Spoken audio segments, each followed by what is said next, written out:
Did you know a 2.3 million gallon wave of molasses once killed 21 people and destroyed an entire neighborhood? And yet, most people have never even heard about it. This wasn't some freak act of nature. This was a corporate nightmare that moved at 35 miles per hour, swallowing people and horses alive. On January 15th, 1919, Boston's North End was about to face a disaster so bizarre, it's almost unbelievable. Stay with me, and I'll tell you why.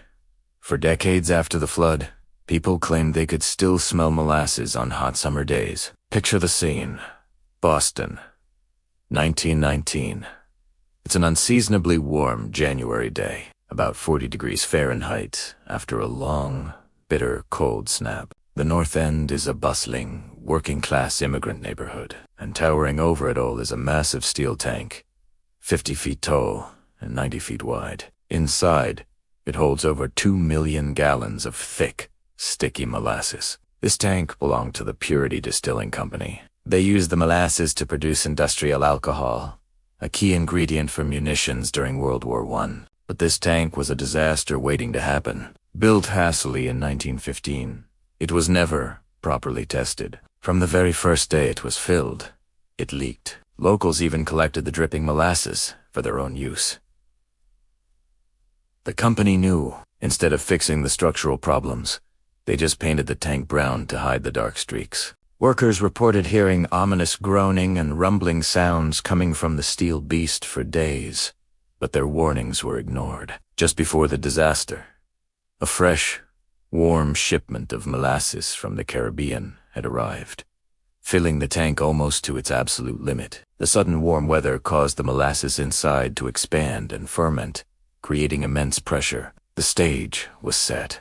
Just after 12:30 p.m., lunchtime, on January 15th, the tank exploded. Witnesses described a sound like a machine gun as the rivets shot out like bullets, followed by a deafening roar. In an instant, 2.3 million gallons of molasses were unleashed. A colossal, dark brown wave, initially estimated to be 25 feet high, erupted from the tank. It surged through the streets at an astonishing 35 miles per hour, faster than anyone could run. The sheer force of the wave was catastrophic.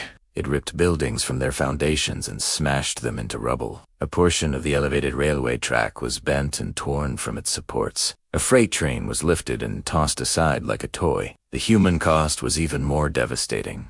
A nearby fire station was crushed, killing firefighter George Leahy. Children who had been playing in the street were swept away. People and horses were trapped in the thick, suffocating syrup, unable to escape as it slowly engulfed them. It was a scene of pure horror. A sticky, brown tide of death had consumed a city block in mere seconds. The immediate aftermath was chaos. Rescuers, including 100 sailors from the nearby USS Nantucket, rushed to the scene, but the rescue itself was a nightmare. The molasses was waist-deep in some areas, a thick, viscous trap. Every step was a struggle. They had to wade through the muck, trying to pull victims from the mire before they suffocated. It took hours, sometimes days, to find everyone. In total, 21 people died, and 150 were injured. To aid the cleanup, the city began pumping salt water from the harbor to wash the molasses into the drains. But the stickiness persisted. For weeks, everything was sticky. Subway platforms, streetcars, even payphones were covered in a thin, brown film as people tracked the molasses all over Boston. So what caused this? Purity Distilling, the tank's owner, immediately tried to shift the blame. They claimed anarchists had planted a bomb, a common fear at the time. But the victim's familia swed, leading to one of the longest and most detailed court cases of its era. The investigation revealed the horrifying truth: sheer corporate negligence. The tank's steel walls were simply too thin to hold the immense weight and pressure of that much molasses. It had been designed and built without basic engineering oversight or safety tests. The final nail in the coffin was the fatal combination of a full tank, fermenting molasses creating CO2 gas, and the rapid temperature swing, which caused the pressure inside to spike and burst the flawed structure. The court found Purity Distilling completely liable. They were ordered to pay out over $600,000 in damages, which is nearly $11 million today. This tragedy as awful as it was, became a pivotal moment in American history. It led to the nationwide adoption of stricter building regulations and zoning laws. From then on, engineers and architects were required to sign and seal their plans, taking personal legal responsibility for their work safety. A disaster born from cutting corners forced an entire country to build safer. The legacy of the Great Molasses Flood is as strange as the event itself. For decades after the flood,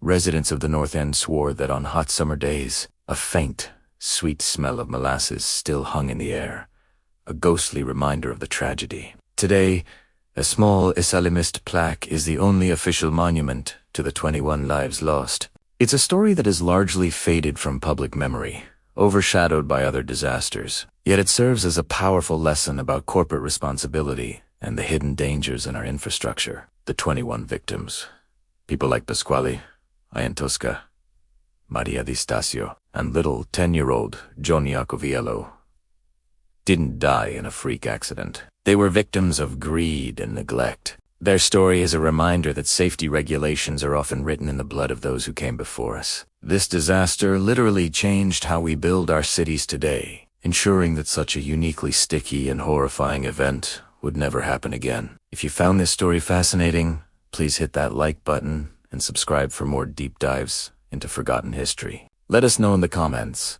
what other overlooked disasters should we cover next? Thanks for watching.